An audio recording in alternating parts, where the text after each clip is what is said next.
Kendi gibi bir kadın kanalından herkese merhaba. Balık burcu aşk uyumu. Balık kadını kiminle derinden bağ kurar, kiminle aynı ruh dalgasına geçemez. Bugün ilişkilerde sezgisiyle, inceliğiyle, merhametiyle ve kimsenin kolay kolay çözemediği o derin duygusal akışıyla bilinen bir enerjiyi konuşacağım. Balık kadınını. Balık kadını ile ilişki yaşamak dışarıdan sıradan gibi görünen bir dünyanın içinde gizli bir bahçe keşfetmeye benzer.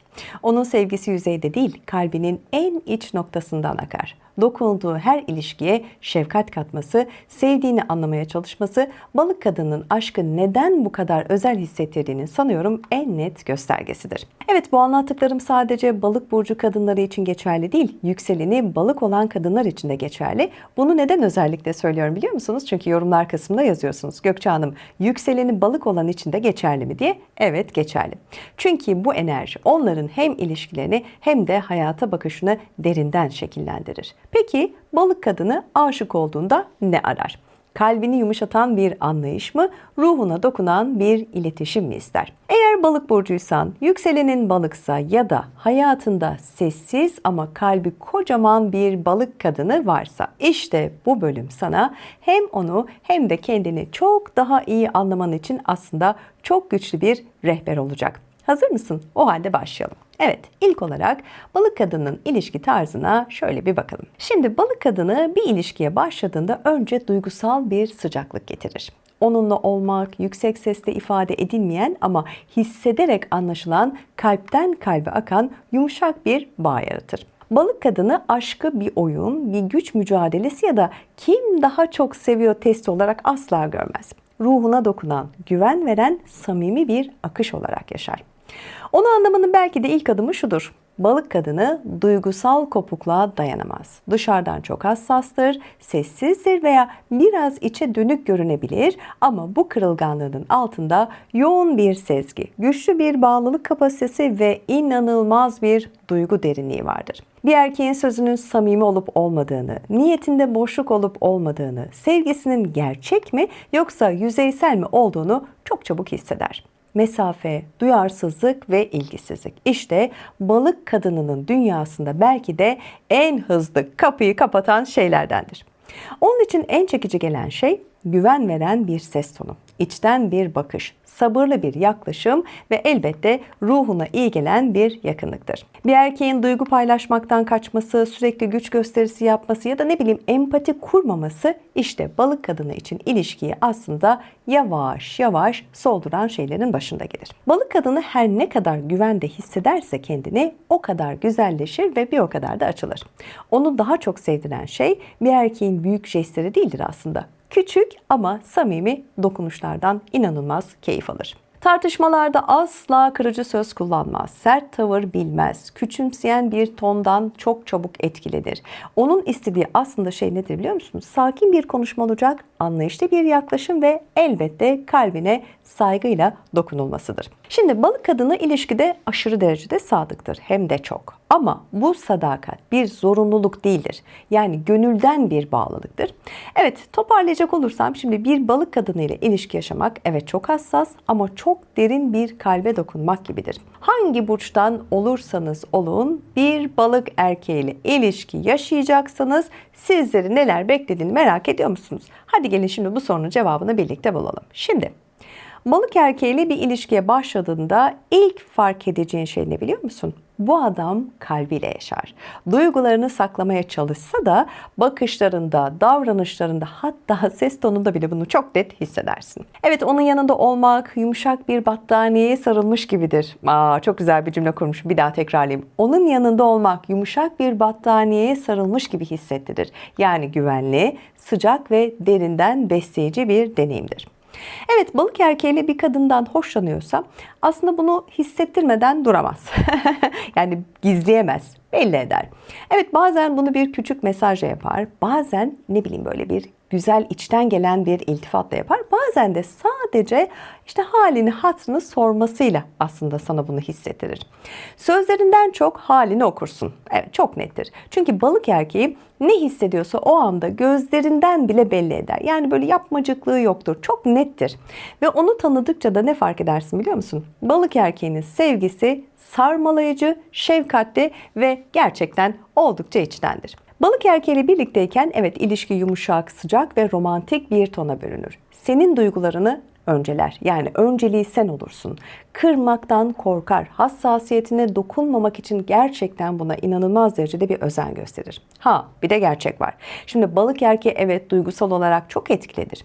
Sert bir söz ya da ne bileyim umursamaz bir tavır ya da böyle hani alaycı bir yaklaşım olursa onu sandığından çok daha fazla yaralarsın. Bunlara dikkat etmek lazım. Balık erkeğinin sevgisi evet çok gerçektir. Seni küçük detaylarla değerli hissettirmesi, kendine sakladığı hayallerine seni dahil etmesi işte onun aslında sevgi dilidir. Ama şunu unutmaman lazım. Balık erkeğini en hızlı uzaklaştıran şey nedir biliyor musun? Duygusal kalabalık, ilgisizlik ve sürekli çatışma halidir. Onu en çok bağlayan şey de şefkattir, anlayıştır ve tabii ki de duygusal yakınlıktır. Evet, şimdi gelelim serinin belki de en hassas ve de en gerçekçi kısmına. Yani asla olmaz dediğimiz burçlara. Şimdi evet balık burcundan bahsediyoruz. Balık burcunun asla olmaz diyebileceği burç kim biliyor musunuz ilk sırada? İkizler. Evet şaşırdınız değil mi? İkizler. İkizler ilişkide biliyorsunuz sohbet ister, hafiflik ister, zihinsel uyum peşindedir. Duyguları fazla büyütmekten biliyorsunuz hoşlanmaz ama balık kadını bağ kurarken hissetmek ister, derinleşmek ister. Başlarda evet ikizlerin bu neşeli tavrı, konuşkanlığı belki balık kadınla çok çekici gelebilir ama zamanla fark su yüzüne çok net bir şekilde çıkar. Balık derinlik ister, ikizler biraz mesafe eder. Bu ilişki çoğu zaman duyguda ve iletişimde aynı dalgayı maalesef yakalayamaz. O yüzden olmazsa olmaz burçların başında geliyor ikizler. Şimdi asla olmaz diyeceğimiz bir ikinci burç var. O da Koç. Şimdi Koç ilişkide evet hızlıdır, direkt konuşur, düşünmeden hareket edebilir. Biliyorsunuz hani o aceleci tavrı vardır. Balık kadını ise oldukça duyarlıdır, incelik bekler. O sert çıkışları pek sevmez. Yani bunu kaldıramaz. Koç hadi şimdi çözelim der. Balık önce bir sakinleşelim, hislerimizi toparlayalım der değil mi? Evet niyetleri iyi olsa bile iki tarafın ritmi maalesef çoğu zaman ters yönde akar gider. Asla olmaz diyeceğimiz bir diğer burçsa Yay. Şimdi yay ilişkide hafiflik, özgürlük ve oldukça hareket ister. Balık kadınıysa kendini güvende hissettiğinde bağ kurar değil mi? Kendini öyle açar. Duygusunu ancak böyle paylaşır ve derinleşir. Yay alan ister, balık yakınlık ister. Bu iki enerji birbirini beslemek yerine maalesef çoğu zaman da yorar. Evet şimdi geldik serinin belki de en huzur veren bölümüne. İşte balık kadınının enerjisini tamamlayan en uyumlu eşleşmeler. İlk sırada kim var? Yengeç burcu var. Yengeç balık kadını için aslında en tamamlayıcı enerjilerden biridir. Bu ikili konuşmadan bile birbirini o kadar güzel anlayabilir ki aynı duygusal dilde iletişim kurabilen aslında iki su burcudur. Birlikte olduklarında ilişkide tartışmadan çok duygu paylaşımı olur. Kırgınlıktan çok anlayış olur. Soğukluktan çok gayet güzel bir sıcaklık vardır aralarında. Ve bu ilişki çoğu zaman dışarıdan bakan herkesin çok yakışıyorlar dediği bir uyum taşır. Geldik sıradaki burcumuza Akrep. Akrep ile balık arasındaki bağ aslında çoğu zaman kelimelerden bağımsız bir çekimle başlar. İki burç da oldukça sezgisel, derin ve duygusal olarak çok güçlü bağlara açıktır. Şimdi bu ilişkide duygu yoğundur fakat bu yoğunluk balık kadını için aslında bir tehdit değildir. Olur mu? Bunun altını çizelim. Aksine bir güven alanıdır. Şimdi akrep balığın o savrulan tarafını toparlar. Balık da akrebin sert görünen dış yüzünü yumuşatır. Güzel uyum değil mi? İşte bu ilişki iki kişinin derin bir bağ kurduğunu ve zamanla da birbirlerine kök saldıkları bir birliktelik haline döneceğinin sinyallerini de gayet güzel verir bize. Evet bir diğer olumlu burcumuzsa Boğa. Şimdi Boğa balık kadının hassas kalbine toprak gibi sabit bir zemin sunar. Wow, çok güzel. Balık kadını Boğa'nın o sakin, güvenli, sabırlı ve yapısında kendini adım adım aslında rahatlatır. Şimdi Boğa erkeği gösterişte değil, yanındayım diyen, güven veren tavrıyla balık kadına tabii ki huzur verir. Şimdi dışarıdan aslında sakin görünen ama içeride çok güçlü bir bağ taşıyan, uzun ömürlü, huzurlu bir ilişki potansiyeli var diyebilirim. Geldik bir diğer uyumlu burcumuza, Oğlak.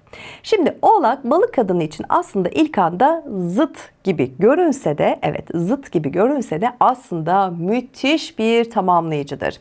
Balık kadının duygusal derinliği ve hayal gücü, Oğlak erkeğinin sağlam, kararlı ve gerçekçi yaklaşımıyla çok güzel bir enerji kurar. Ve bu ilişki hem mantık hem duygu açısından son derece dengeli bir yapı taşıdır. Evet, şimdi balık kadınının 12 burçla ilişkide nasıl bir enerji yakaladığına birlikte bakalım mı? Evet, ilk olarak başlayalım. Balık koç uyumu. Bakalım nasılmış?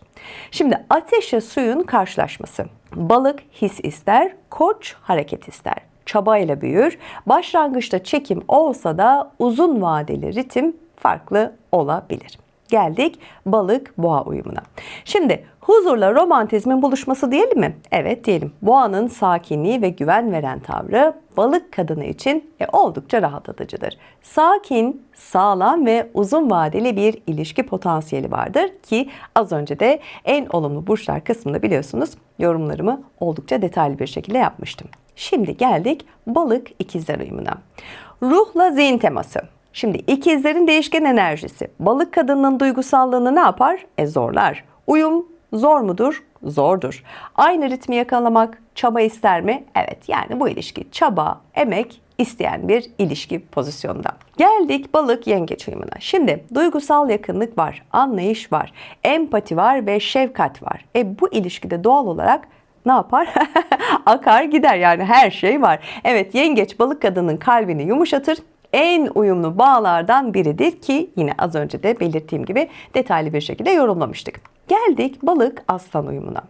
Şimdi romantizmle gösterişin karşılaşması nedir bu diyeceksiniz. Şimdi balık derinlik ister, aslan görünürlük. Başlarda evet çekim yüksek gibi durur fakat aslanın o baskın enerjisi var ya, balık kadını için maalesef yorucu olur. Uyum zordur ama imkansız diye bir şey var mıdır? Yoktur. İmkansız değildir. Tamamen sizin çabanıza ve emeğinize kalmış. Geldik balık başak uyumuna. Karşıt burç enerjisi. Evet, başak düzen ister, balık akış ister. Ders niteliğinde bir ilişkidir. Uyum çaba gerektirir. Özetle söylemek gerekirse. Geldik balık terazi uyumuna. Şimdi terazinin zarafeti balık kadınına iyi gelir. Balığın da hayal gücü teraziyi büyüler. Ancak iki tarafta karar vermekte biraz zorlanır. Uyum evet güzeldir, tatlıdır ama denge ister. Her ilişkide olduğu gibi değil mi? Balık akrep uyumuna bakalım. Derin bağların aslında kusursuz uyumu. Hem tutkulu hem ruhsal bir birliktelik var. Çok güçlü bir eşleşme. Geldik balık yay ikilisine. Şimdi yay bağımsızlık ister, balık bağlılık. Başlangıçta eğlenceli olabilirler ama balık kadını zamanla kendini güvensiz hisseder, enerjiler zıt çalışır. Geldik balık oğlak uyumuna. Şimdi suyla toprağın aslında dengeli uyumu. Oğlan güven veren, planlı ve olgun tavrı balık kadının hassas kalbini rahatlatır. Hem tamamlayıcıdır hem de sağlıklı bir ilişki ihtimalidir. Geldik balık kova uyumuna. Mantıkla duygu arasındaki fark diyelim. Kova özgür alan ister, balık yakınlık. Evet, ilişki çoğu zaman dengesiz bir şekilde ilerler, doğru ve çaba gerektirir. Geldik balık uyumuna son olarak. Aynı derinliğin iki yansıması. Şimdi romantizm, sezgi, hayal gücü ve duygusal bağ oldukça yüksek. Fakat iki tarafın da hassas olması ilişkiyi zaman zaman yorabilir mi? Bence yorar. Doğru sınırlarla çok özel bir birliktelik olabilir mi? Neden olmasın? Her zaman söylediğimiz gibi burada söylemiş olduklarımız bir kural değil mi? Evet sevgili kendi gibi bir kadın izleyicileri, bugün balık kadınının o ince ruhunu, derin duygularını, sezgileriyle seven ve kalbiyle bağ kuran özel ilişki dünyasını oldukça ayrıntılı bir şekilde konuştum. Umarım hayatınızdaki balık enerjisini ister siz olun, ister partneriniz, ister geçmişte aklınızda iz bırakan biri çok daha net ve çok daha gerçek haliyle görmenize umarım yardımcı olabilmişimdir. Peki sizin hayatınızdaki balık deneyimi nasıldı?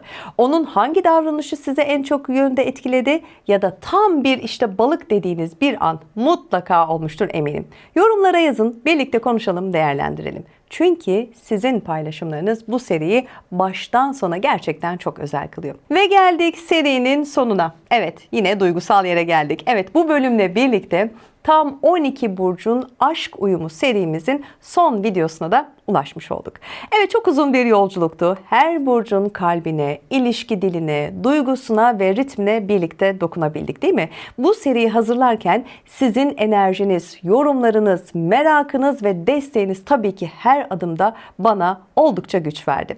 Evet, seri burada bitiyor ama sohbetimiz bitecek mi? Asla. Yeni içerikler, yeni seriler, yeni yolculuklar için kanalıma abone olmayı ve bildirimleri açmayı lütfen unutma.